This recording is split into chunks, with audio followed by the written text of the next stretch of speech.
मोटे वीडियो कर जानी कर दर्शक बंधु रामेश्वरम यात्रा आम आसी पहुँचु गोटे एमती विचित्र जगार जहाँ को देखिले आपण आश्चर्य होइजिबे। आपणक आखि आगे पड़ुची समुद्रर बड़ बड़ ढेउ बाली उपरे मथा पिटुची आउ समुद्रर पानी उपरे सूर्यंकर किरण अपूर्व छटा बिछेई दउची। किंतु तारि भितरे आम दृष्टि की आसिला गोटे अपूर्व कूଅ समुद्र मझिरे कूଅटी।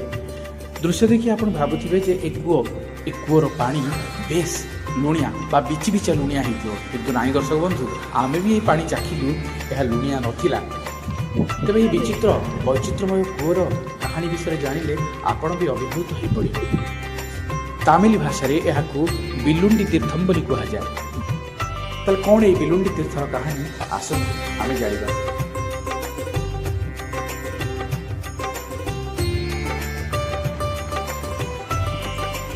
ये कुंड का नाम है बाणगंगा। ये राम जी सीता माता का श्रीलंका से इधर रिटर्न आने के टाइम में सीता माता का प्यास लगी, ये लक्ष्मण जी बाण मारते पानी निकला था। ये पानी का राम जी सीता मैया का प्यास पूजा के लिए। ये समुद्र पूरा कारा पानी है, ये समुद्र का अंदर मीठा पानी है। मीठा पानी मीन्स पीने के पानी है।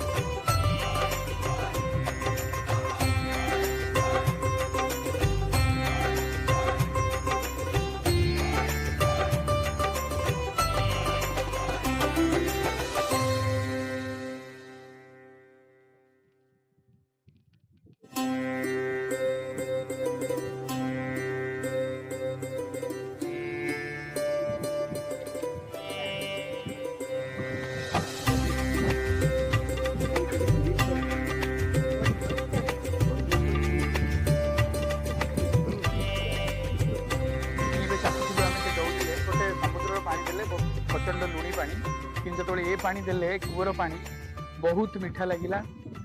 मैं आश्चर्य कला भाई कथाटी निश्चित जहाँ कहले आम प्राक्टिकाली देखिले जे चारिपटे समुद्र थी गोटे जगह ता मझिरे गोटे कूଅ अच्छे से कूअर मीठा पानी बाहर। आपण जदि यह सनातन गोटे आश्चर्य अभिभूत कला भाया कथा बोली निश्चित भावी पारे। सतरे रामंकर अस्तित्व को मना कर लोक मैंने थे जगह को आसवा कथा आई कूअर पानी की चाखिबा कथा। आशा करुच्ची आपको तथ्यटी भल लगी। धन्यवाद। जय जगन्नाथ।